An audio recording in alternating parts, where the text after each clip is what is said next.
தாய் வீடு. ஆகஸ்ட் 2025. தண்ணீருக்கு தவிக்கும் கென்ய காடுகள். எழுதியவர் சதீஷ் செல்வராஜா.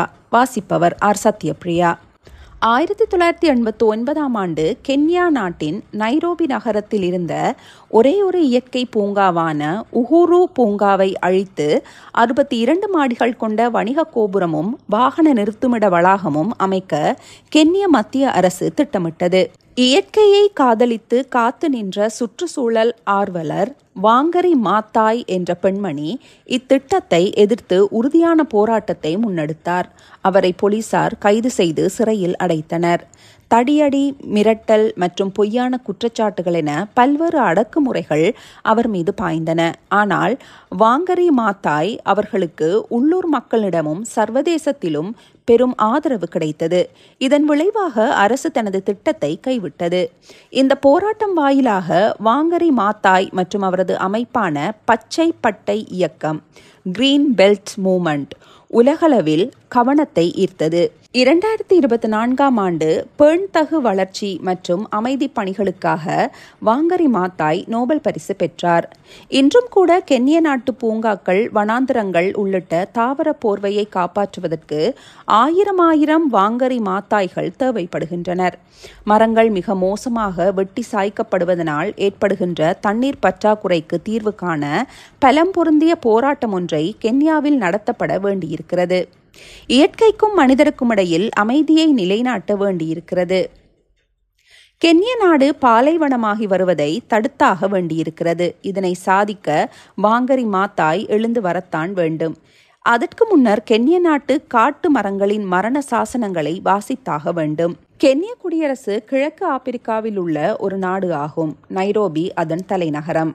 நடுநிலக்கோட்டில் அமைந்துள்ள கென்யாவின் எல்லைகளாக தெற்கு மற்றும் தென்மேற்கே தான்சானியா, மேற்கே உகாண்டா, வடமேற்கே தெற்கு சூடான், வடக்கே எத்தியோப்பியா, வடகிழக்கே சோமாலியா ஆகிய நாடுகள் காணப்படுகின்றன. இந்நாடு மனித இனம் தோன்றிய புவியியல் பகுதியில் அமைந்திருக்கின்றது. இங்கு 4 மில்லியன் ஆண்டுகளுக்கு முன் வாழ்ந்த மனித இனத்திற்கு நெருக்கமான ஆஸ்ட்ரலோபிதேகஸ், ஹோமோ எபிலிஸ் போன்ற ஹோமினின்களின் எச்சங்கள் கண்டெடுக்கப்பட்டுள்ளன. அதனால் மனித குலத்தின் தொட்டில் என்ற பட்டமும் கென்யாவுக்கு உண்டு. சிறப்புமிக்க இந்த நாட்டில் காடுகள் பெரும் ஆபத்தில் இருக்கின்றன. 1963 கென்ய நாடு சுதந்திரம் பெற்ற போது அந்நாட்டின் மொத்த நிலப்பரப்பளவில் 10% காடுகளை கென்யா கொண்டிருந்தது. ஆனால் காலப்போக்கில் இந்த அளவு 6% வரை குறைந்துவிட்டது. 2001 முதல் 2022 வரையிலான 22 வருடங்களில் ஆண்டுக்கு ஏறக்குறைய 12,000 ஹெக்டேயர் காடுகள் அளிக்கப்பட்டுள்ளன. இந்த தொடர்ச்சியான காடழிப்பு நாட்டின் சுற்றுச்சூழல் நிலைத்தன்மை மற்றும் உயிரியல் பன்மை மீது தீவிரமான தாக்கத்தை ஏற்படுத்துகிறது. கென்யா சுதந்திரம் பெற்ற போது எஞ்சியிருந்த காடுகளே குறைவானதுதான் என்ற கருத்தும் நிலவுகிறது. ஏனெனில் சுதந்திரத்திற்கு முன்னர், குறிப்பாக 1950களில் காடுகள் 12% முதல் 15% வரையிலும் இருந்திருக்கலாம் என்று சில மதிப்பீடுகள் கூறுகின்றன. ஆனால் அந்த காலத்திற்கான துல்லியமான அதிகாரப்பூர்வ தரவுகள் மிக குறைவாக உள்ளதால் கென்யா 1963 இருந்த 10% அளவையே இற்றை வரையும் ஆதாரபூர்வமாக பயன்படுத்துகிறது.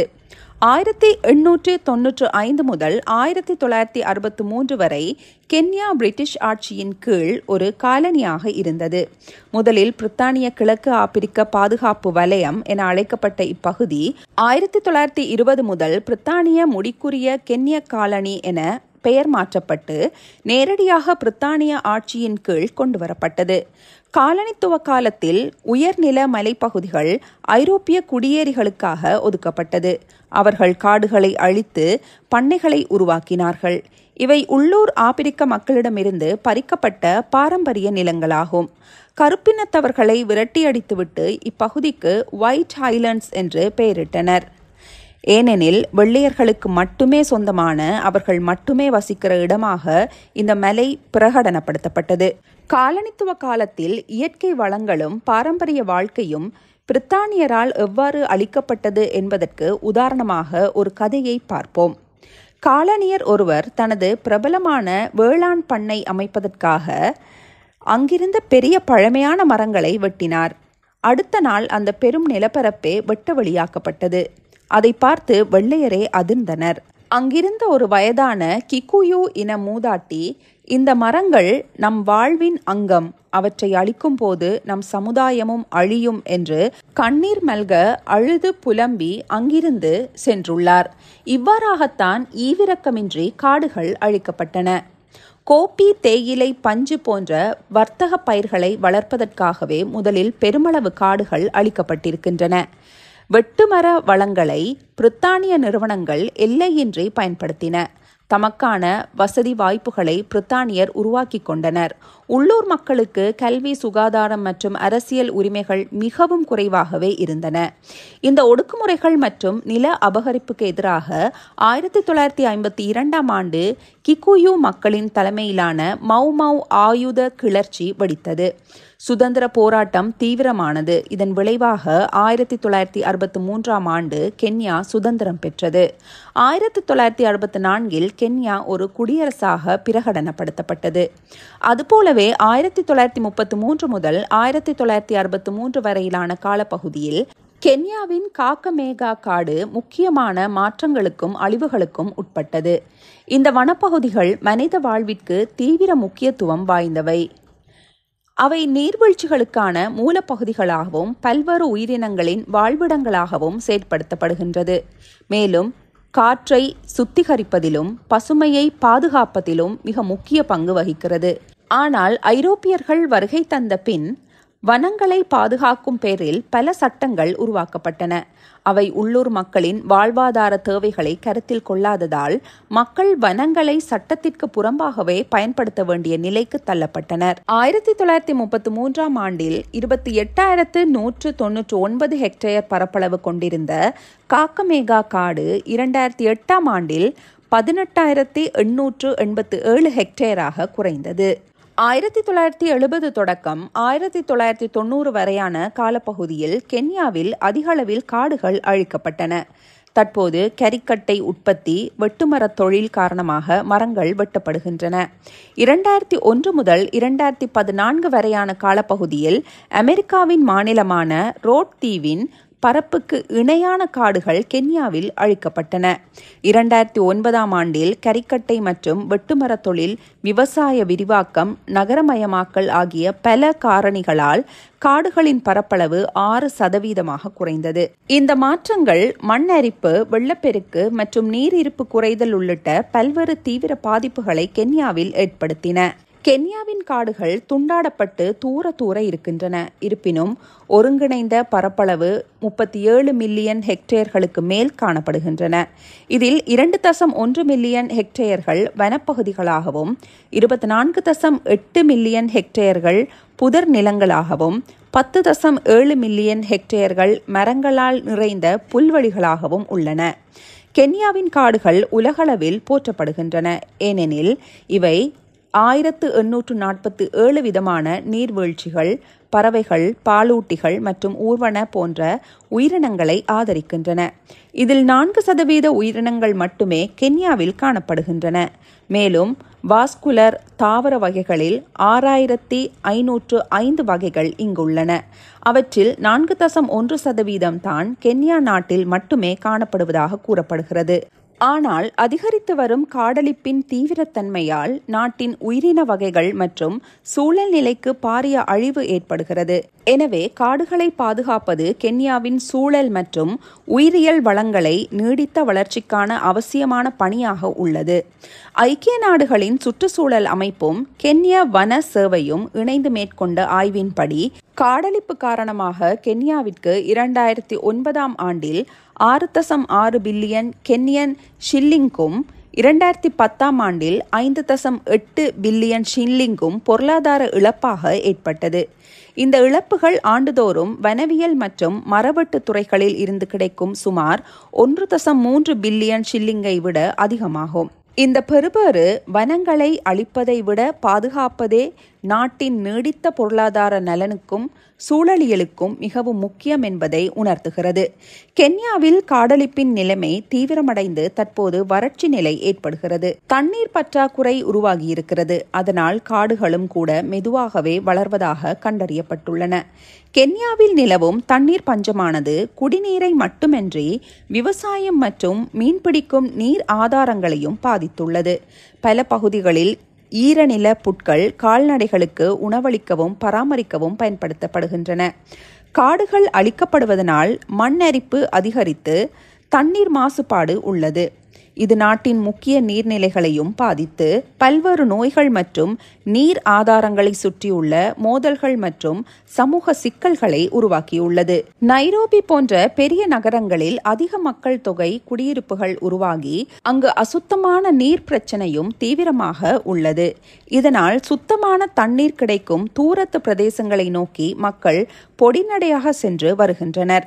நில மேலாண்மை மற்றும் சுற்றுச்சூழல் கொள்கைகளில் முன்னேற்றம் இல்லாவிட்டால் நாட்டின் நீர் பஞ்சம் மற்றும் அதனால் வரும் சமூக சுற்றுச்சூழல் பிரச்சினைகள் மோசமாகும்.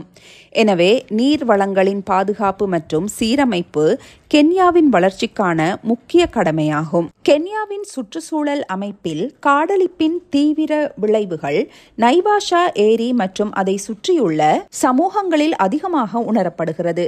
நைரோபிக்கு மேற்கே அமைந்துள்ள நைவாஷா ஏரி அபேர்டேர்ஸ் மலைத்தொடரின் நீர் ஆதாரங்களை நம்பியுள்ளது. இம்மலைகளின் காடுகள் ஈரப்பதத்தை பராமரிப்பதிலும் குளிர்ச்சி அளிப்பதிலும் மேகமூட்டத்தை உருவாக்குவதிலும் நீரோடைகள் மற்றும் ஆறுகளுக்கு தேவையான மழைப்பொழிவை வழங்குவதிலும் முக்கிய பங்கு வகிக்கின்றன. ஆனால் இப்பகுதியில் அதிகளவில் காடுகள் அழிக்கப்பட்டதினால் இயற்கை நீர் சுழற்சி முற்றிலும் சீர்குலைந்தது.